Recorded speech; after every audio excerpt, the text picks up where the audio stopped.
Good morning. What's up, everybody? Welcome to the DRMM, the Don't Read My Mind podcast, and I'm your host, Lenny Reed, back at it again. This is episode 39, and I got a little story to tell.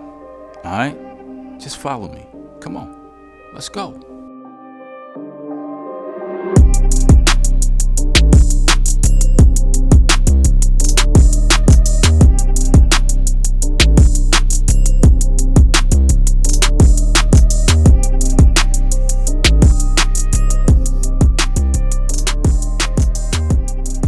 All right, how is everybody Monday going? I hope everything is good. Life is good. Mortgage, rent paid. If not, fuck it. It's all good. Anyway, how is everything? Oh, I gotta take these headphones off. I do not like headphones on, man. I don't know what it is, but I don't like it. Anyway, what's going on, everybody? You know when somebody texts you and say, "Have you ate yet?"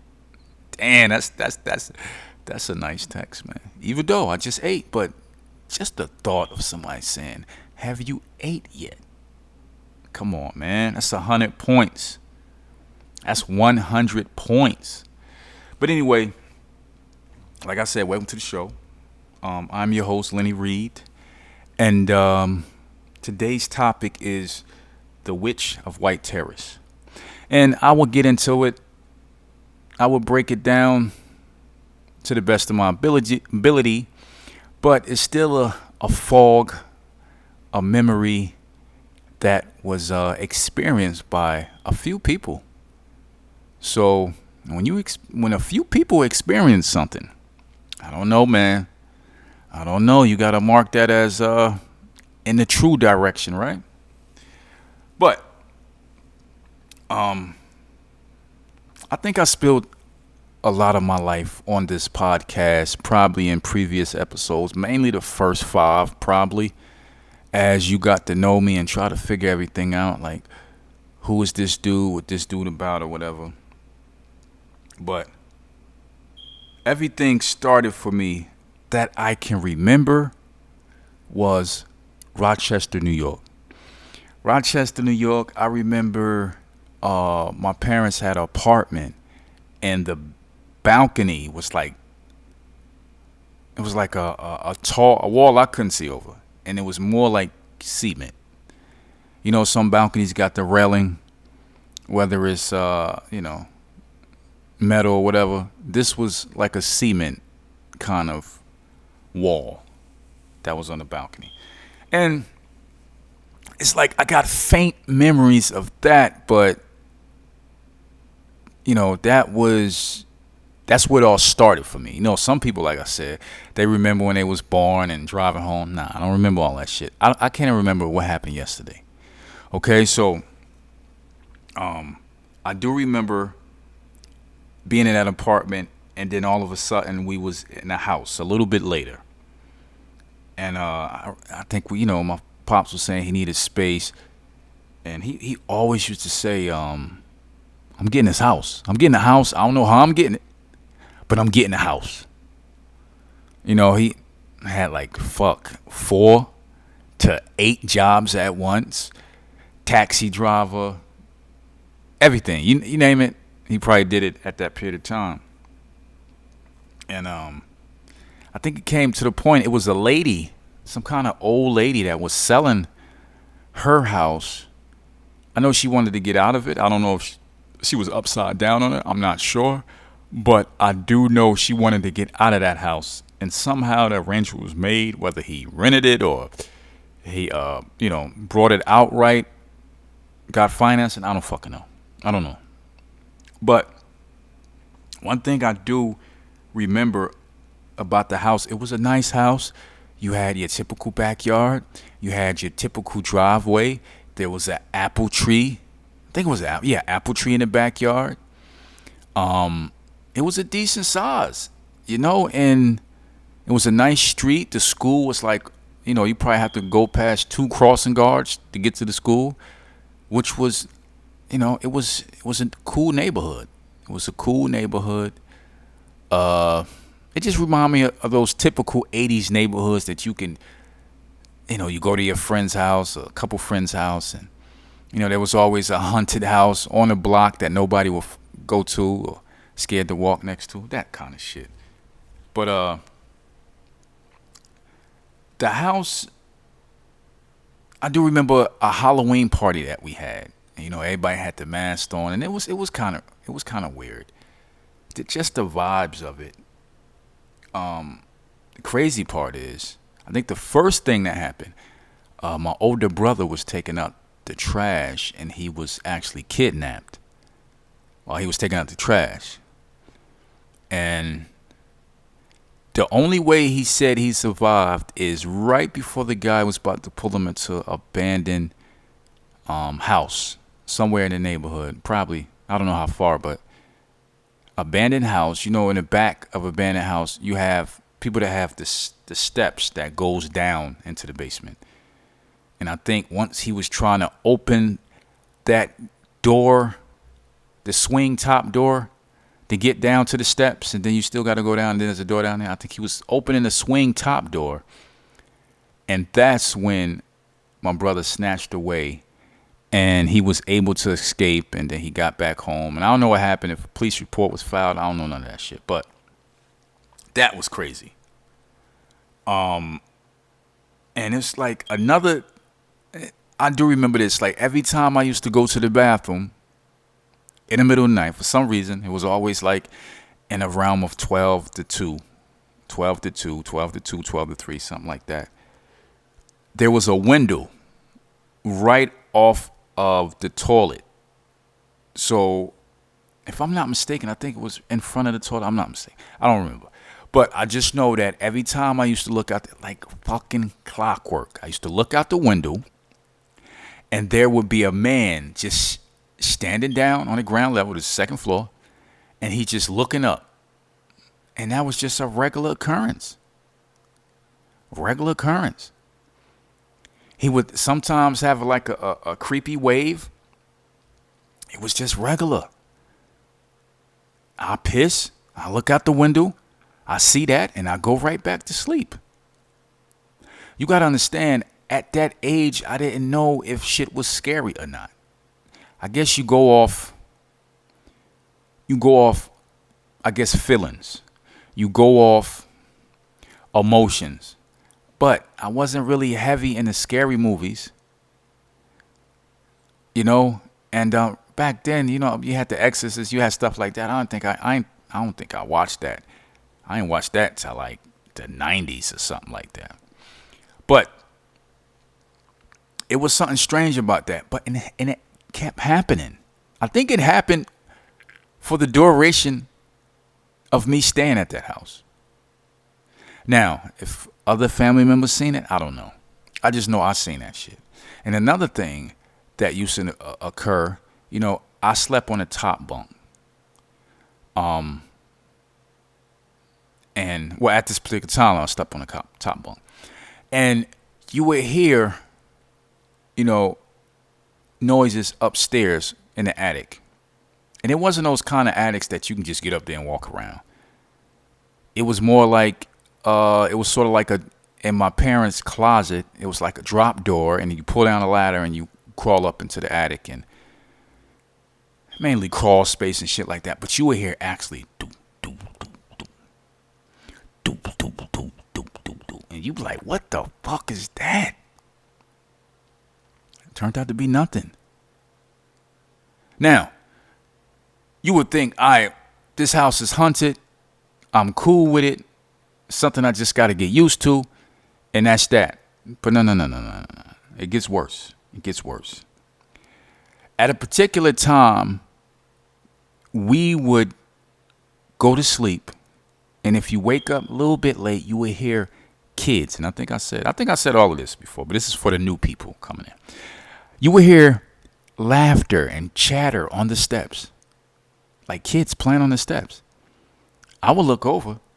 My brother's in their other bed. Right? But you hear laughter and chatter coming from the steps. It was fucking creepy as shit, man. And at some point in time, it got to the point that you would actually see shadows of the kids playing. because it was a downstairs, and at the bottom of the steps, it was a door that let you out to the first floor. So that house, don't get me wrong, it was a nice house. Like I said, I remember the big wheel. We had the big wheel. I had a girlfriend that was across the street. Her name was Sharita, and I was best friends with her brother. His name was Fat Man. If y'all people know me, hey, hit me up. If y'all know these people, Rochester, I do not remember the street, but it was good to be in the house. Like I said, during this whole duration of time, it was a eerie feeling. I don't know if it was in the house, but if you ask me if I believe in ghosts, that would take me to a realm of other stuff that I would have to believe in. So I don't know. Now, after that, I think nothing else really happened at that particular house. Like I said, the crazy, I think it was a tornado or something around the corner. I don't think nothing else really happened in that house. But I love the memories. Christmas time we got up. Actually, that was the house that I found out there was no Santa Claus. Because I remember one day peeking downstairs and I seen my parents wrapping gifts. And I was like, what the? They wrapping gifts? And that's when I figured out there was no Santa Claus. So that was a good thing. It got me out of that, that cloud space that I hope kids are not in today, thinking that it's a Santa Claus. Those days are over with. All right, so we move on back because I was born in Newark. So we moved back to Newark to my grandmother's house. And I don't know the situation on father taking it over or whatever. Moved back to my grandmother's house. And it was a crazy dead-end street. The craziest part is my father grew up in the same house, and my mother lived directly across the street. And they grew up in that house. So this whole time of them kids and stuff, my parents was basically playing with each other. You know what I'm saying? Or seeing passing by, That's the crazy part. But I think at a point in time that my mother house burnt up, and the shell of the house was still there. And it was just an eerie feeling walking past that house every day, every night. The doors was off, the windows was off, and it was just a dark shell. Right? It was just like, you just feel like you can just be pulled in there. It was crazy. But got to that house. Everything was cool. It's a dead-end street. I got to know the kids on the block. Everybody was cool. Got hooked up in school or whatever. And down the street on the corner, there was a guy that I think he owned a couple buildings on the corner. Shit, he was, I think, the first black business owner that I seen personally. His name was, we called him Mr. I think that was his name, but we call him Mr. Pompey. And he had the little store in the corner, and we used to go in there, play video games. Yeah, what a store have? He had everything in there that you can get. He had 2 stand-up video games, and we just Street Fighter and all of those games, and we just sit in there and play and play and play. And the hustle back then for myself and family and other people my age was to shovel snow. Shoveling snow was a hustle. I mean, you have a long winter, and when the snow come down, and you can really rack up. I'm saying $20 a house, sometimes $40 if you got to go. Like some people had a driveway and an opening behind their driveway. They wanted all of that shit shoveled. So you probably add another 10.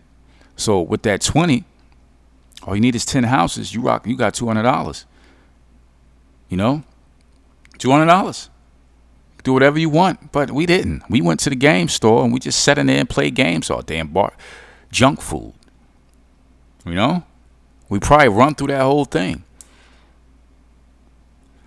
But that was it was a wonderful time that we had, and being a part of that was cool because we knew as soon as look on news, oh, it's gonna be 12 inches, 16 inches.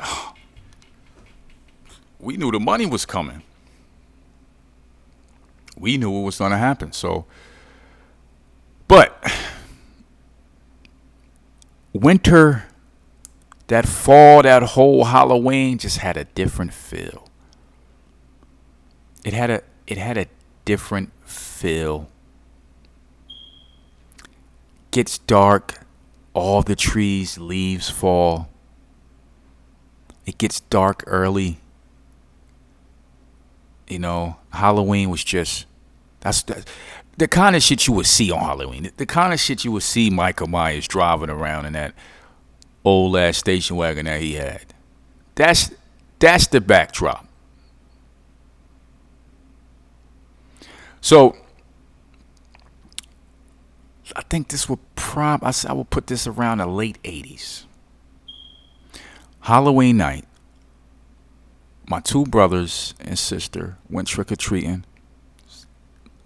So many places to go. You can get out there, you can rack up. And I think at the time we took like shopping bags. So with the shopping bags, you really killing it. So went out. That's probably the only time we was out able to stay out that late or that long because we was all together. Usually we separated, got our own friends, but that particular time we was all separated. We was all together. So coming back, walking up the dead end street, and at the end of the dead end street, there was a wall, which was the garage, the back of a garage for the block that T-shaped the top. Okay, so that was their garage, but the back was exposed. So we coming up, everybody got bags, and we going through the bags. I got this. Hey, what you got? Then you would snatch their candy. No, give my candy back. You know, everybody making a ruckus, causing a ruckus and everything. And, nobody was outside. It was fucking ghost town. So we just, having fun. We doing what we do. Get to about 3 houses from my house. And at that point, you can see the garage clearly. It had like a faint street light over it or close to it. So we get a nice little spotlight on it. Not real bright, but just enough to see something. So I look up and I see something standing on top of the roof of the back of this garage roof, right? So I'm looking and it sort of got like a bop side to side, and the hair is crazy, and it's just like long hair, but it's sort of like fixed or like a small wave to it. And his thing is sort of just like bopping side to side with a crazy stance to it.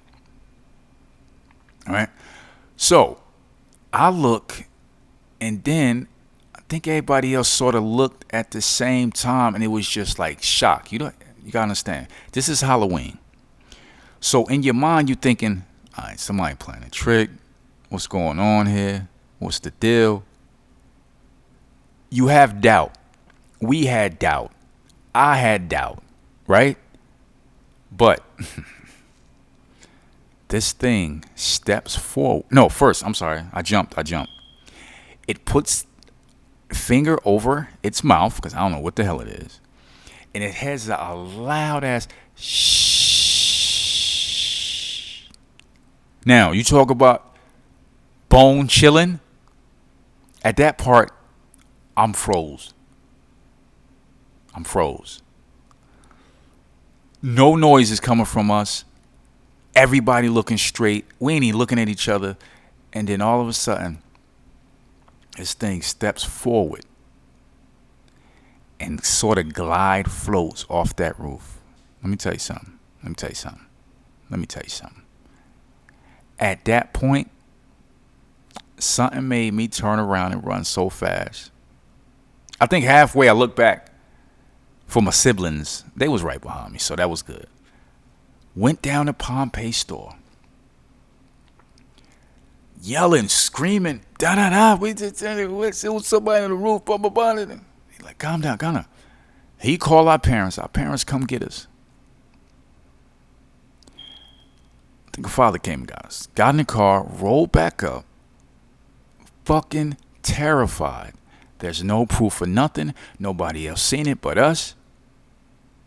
Get in the house. We explaining the story. It's probably, I don't know how they see it, but they don't see it like we see it. And the crazy part is my bedroom window looks directly at the roof. So, what was it? Was it real, or was it something that we all seen? And what would have happened if it would have got a hold of one of us? It never happened again. Actually, nothing really crazy happened on that block after that. Well, I think after that, the only craziest thing is one of the I think PSC&G guys, if I'm not mistaken, it was either him or a tree service company. They caught a wire and it was electrocuted, and it was still up there, tangled in the wires, and the ladder dropped, or they was just still there. So they had to cover them up until the police and everything came. That was the only crazy thing that happened after that. But what was that? The closest thing that I came to it, and God rest her soul, is we used to go help our aunt who lived 2 houses down from us. She needed help in the garden with flowers and all that stuff. So we'd go help her. And one particular time, I was helping her in the backyard, and she came out and her hair was out. She had grayish hair, and that shit scared the hell out of me. And I was like, holy shit, she looked just like what was on the roof. Was it her? No. But her hair looked like it. The house was built, I think it was either in the late 1800s or the early 1900s. But that area, I did do research on the area. It was gated off. That particular dead-end street was gated off, and it was for, the wealthy people that lived in the neighborhood. Now, was it a ghost? What was it? Those if you look at an old picture in the 1800s, and you just pick any woman, right? You would see her with the tight waist dress that sort of puffs out by the hip, and the shoulders have puffs to them, and some kind of chest design, because they didn't really have their breasts out back then. Sort of, some of them went all the way up to the neck. That's mainly the kind of dress that this thing had. To this day, man, I think I last went up there probably last year sometime. I rode up the block, and the block just seemed way smaller than I remember. Maybe because I was little. But it's crazy to see that. To see that right there, and that thing just disappeared. What was it? We'll never know.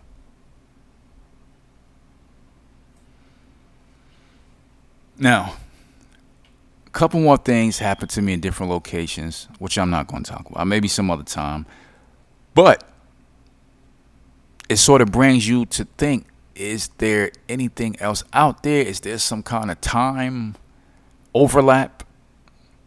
Sort of like how deja vu in your head, that you see it something happened. You're like, damn, that happened before. Could there be some kind of time overlap that happens outside? And if you're near it, you think you see something, but it's just a time overlap. But like I said, I don't know what it was, but I'm glad I had the experience. Now, if I can go back, I would probably walk closer. I would probably throw rocks at it. I would probably try to run towards it just to see what happened. The shit probably just, went out like a light. Or it could have been some kind of anniversary thing that probably keeps happening every 100 years or something like that. I don't know. Some kind of curse. I don't know. But I don't want to see that shit again, and I hope I never see it again. And whatever it was, that's one thing I'll never forget. All right, everybody. Thank you for listening to the show. This is the Don't Read My Mind podcast, and this is episode 39, baby, 39, 40 right around the corner. I'd like to thank everybody that took their time out to listen to this. And if you have any questions, if you have any show ideas, anything you want me to look into, right? Just hit up my new email address. It's drmmpod@gmail.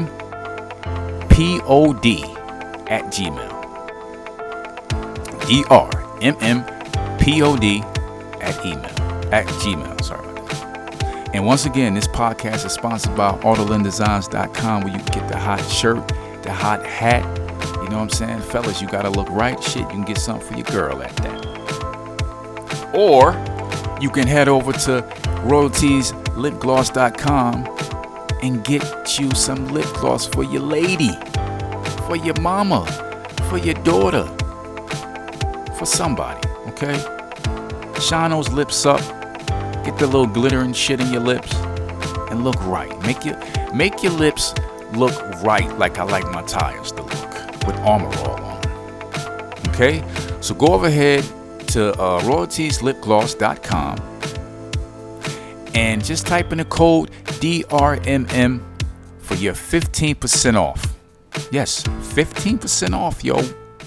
So go to royaltieslipgloss.com and type in DRMM and get that 15% off. All right, everybody, have a wonderful Monday. Just remember, you're doing this for a paycheck. Peace.